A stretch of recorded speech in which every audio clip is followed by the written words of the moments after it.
pessoal, esta é a última semana deste trimestre de estudo da lição da Escola Sabatina, oferecido pela editora adventista Sá Feliz. Este é o vídeo da semana de 20 a 26 de março e eu estou gravando hoje, dia 17 de março.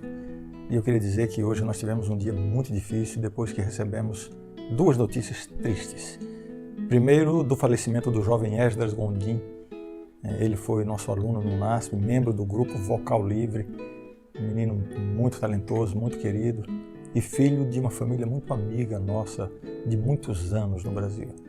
É uma perda muito dolorosa para todos nós. Poucos minutos depois, nós fomos informados também da morte do Marcos Tosta, grande pastor e evangelista, também membro de uma família muito querida nossa no Brasil.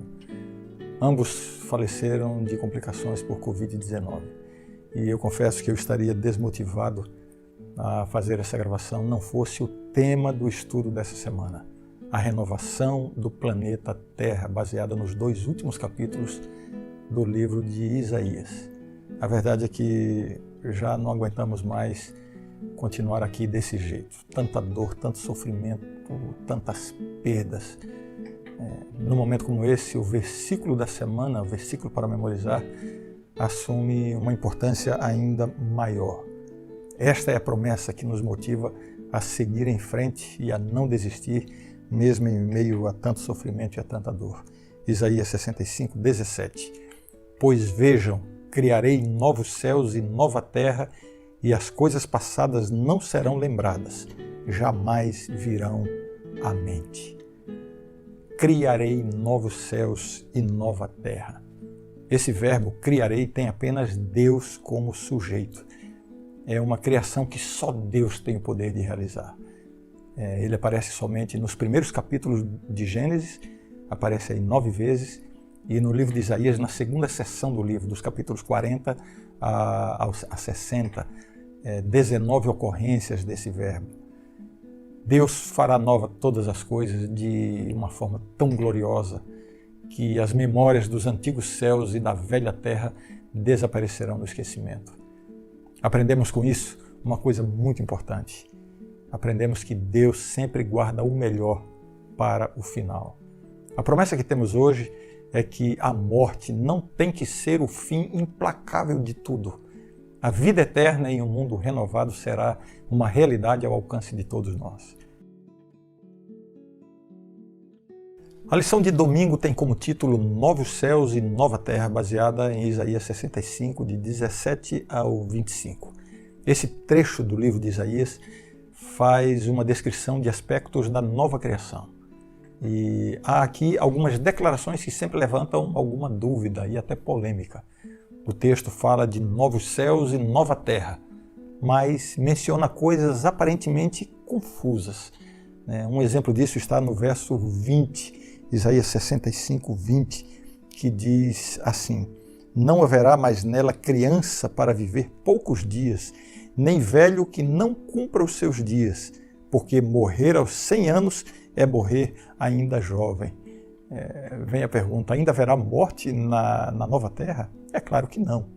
O profeta aqui está usando uma linguagem de aplicação dupla. O primeiro sentido tem em vista a restauração da nação de Israel depois do cativeiro, com Jerusalém como sua capital. No entanto, esse mesmo texto tem uma aplicação que transcende a nação de Israel. Ele se aplica à nova terra, onde evidentemente não haverá morte nem dor. É óbvio que essa aplicação profética, escatológica, não deve considerar aspectos do texto que se aplicam unicamente à vida aqui nesse mundo. O que deve ser entendido no texto é que Deus fará uma transformação radical em tudo. O fato de que, como é mencionado nesse trecho de Isaías, o fato de o leão comer erva junto com o boi é uma demonstração de que se trata de outra realidade, bem distinta da realidade que vivemos hoje. Um famoso pregador foi interrompido por um jovem no meio da congregação com uma seguinte indagação, na verdade uma provocação. O jovem pergunta: quem já ouviu falar de um leão comendo palha? Qualquer um sabe que um leão nunca come palha. E esse pregador, de maneira bem descontraída e tranquila, disse assim: meu jovem, se você pode fazer um leão, então eu o farei comer palha. E ele continuou dizendo, aquele que criou o leão o equipará para comer palha quando ele quiser. Então, o verso 25 menciona também que o pó será a comida da serpente.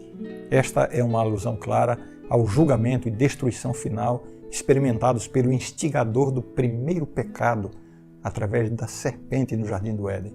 Mais uma vez, o julgamento aparece como um corolário essencial para a conclusão do propósito redentor de Deus. Se a maldição deve ser removida, o mesmo deve acontecer com sua causa e com todos aqueles que se aliaram e se identificaram com ela. Que você e eu estejamos aprovados e fora deste grupo para finalmente desfrutarmos juntos essa realidade nova por toda a eternidade. O título da lição de segunda-feira é Imã Divino, baseada em Isaías 66, 1 a 19. Um dos elementos relevantes no texto de Isaías é de como Deus faria justiça. Por um lado, ele salvaria e restauraria os humildes. Por outro, ele destruiria os que se rebelassem contra ele. E depois de realizar a sua justiça para com todos, ele atrairá os seus servos para junto de si. Atrairá como um imã. Essa ação de Deus tem a ver com a restauração final de todas as coisas.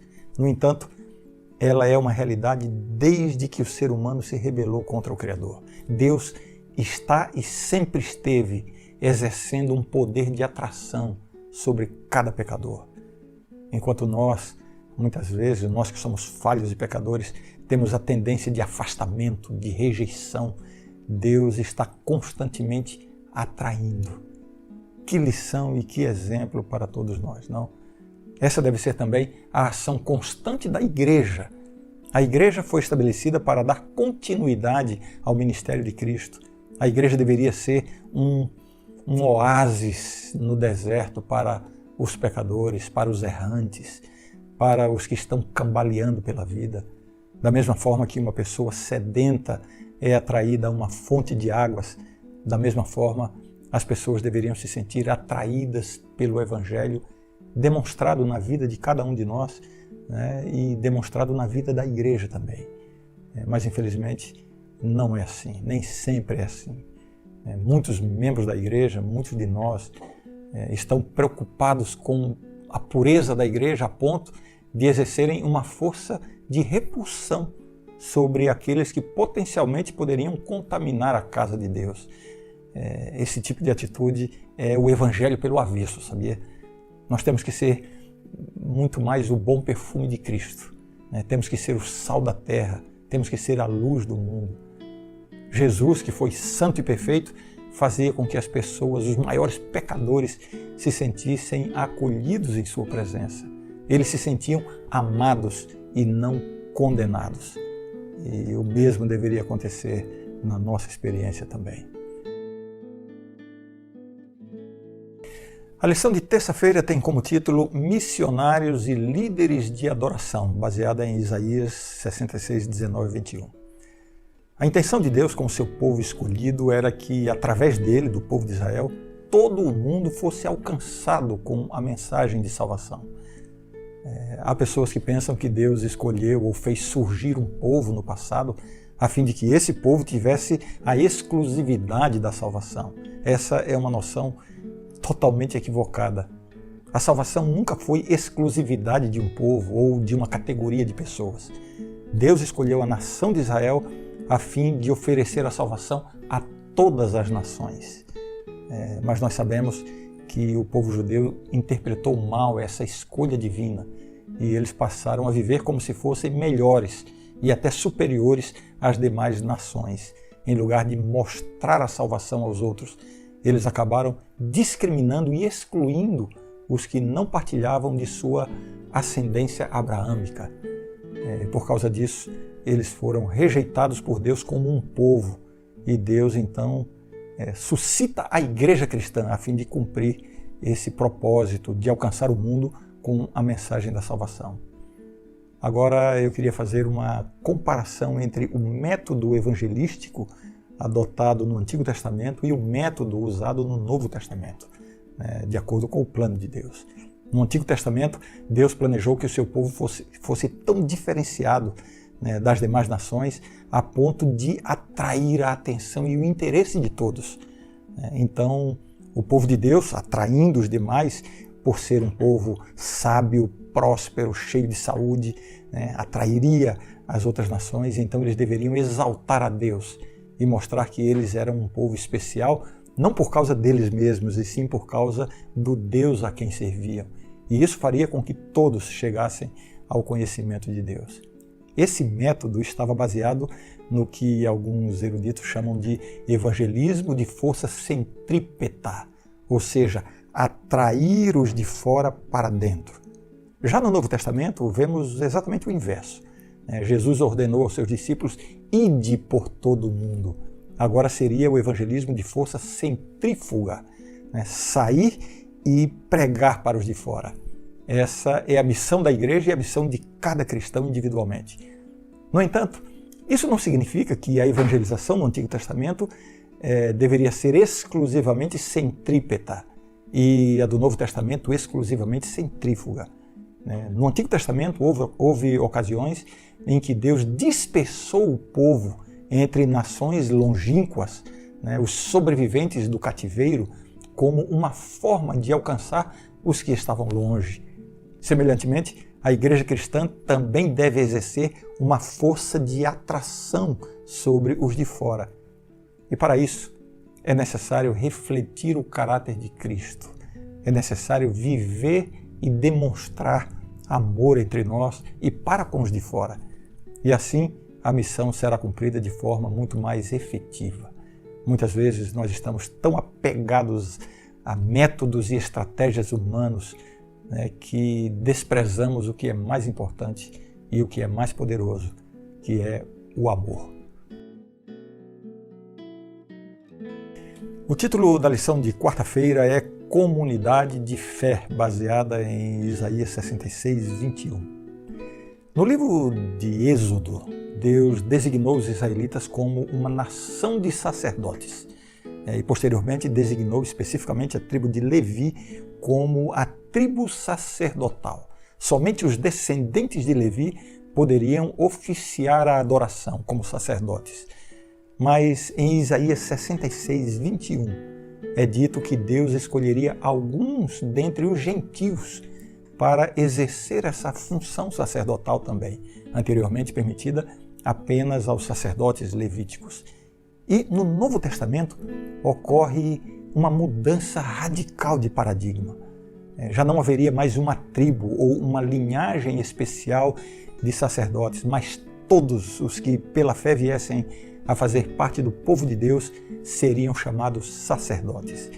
Esse modelo é conhecido como o sacerdócio universal de todos os crentes.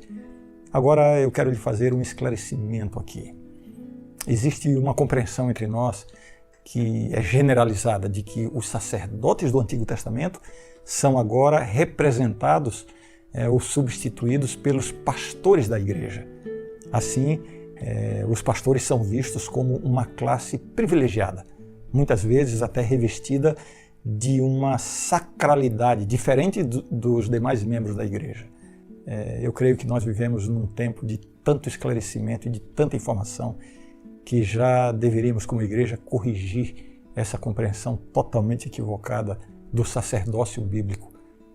Essa separação entre pastores como um clero, uma categoria sacerdotal, e leigos como uma categoria inferior, essa visão não é bíblica.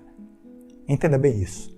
Leigo na Bíblia, do grego laos, significa povo, como uma referência ao povo de Deus. Ou seja, no sentido bíblico, todos nós fazemos parte do povo de Deus. Ou seja, biblicamente, todos nós somos leigos. Não é leigo no sentido comum que a palavra leigo significa em nossos idiomas, aquele que não tem um conhecimento especializado. Não é isso.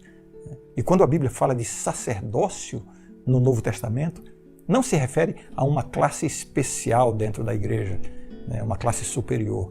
A visão do Novo Testamento quanto ao sacerdócio é baseada no princípio que eu mencionei, né, do sacerdócio universal de todos os crentes. Ou seja, através de Cristo, todos nós temos acesso a Deus. Nesse sentido, todos nós somos sacerdotes. A diferença entre um pastor e os demais membros da igreja é de natureza meramente funcional.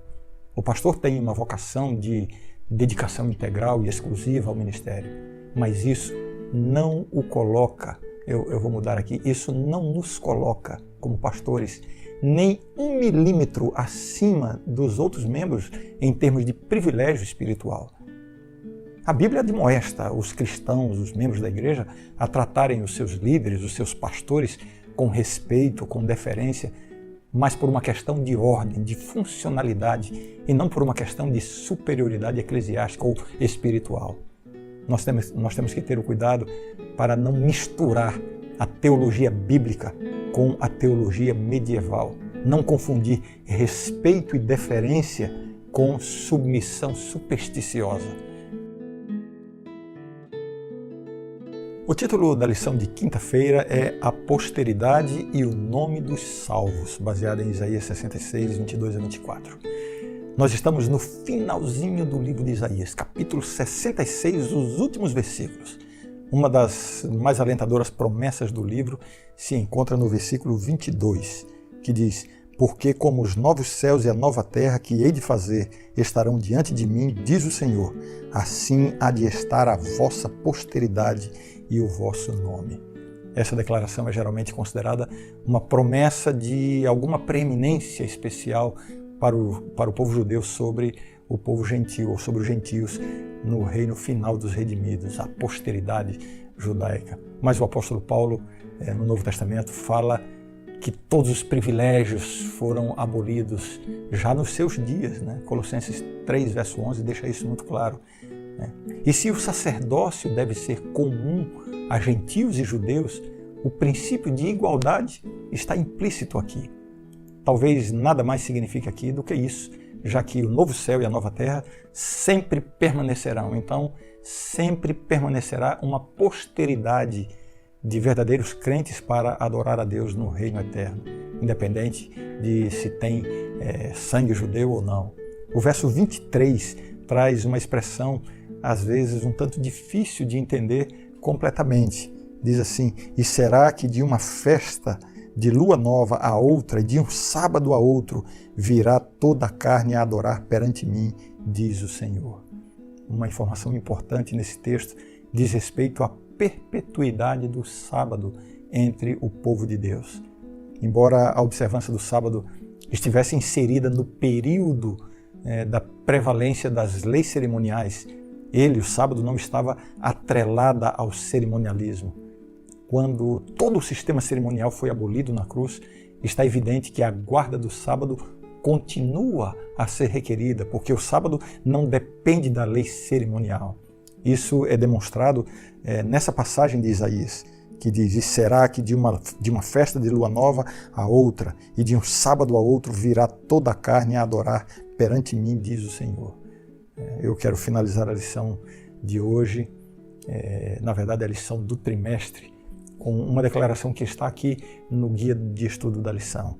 Diz assim: Isaías aponta para o cumprimento final, a destruição dos pecadores, de Satanás e da morte no lago de fogo, após o qual haverá um novo céu e uma nova terra, haverá uma nova existência, com vida eterna para todos os que forem redimidos da terra.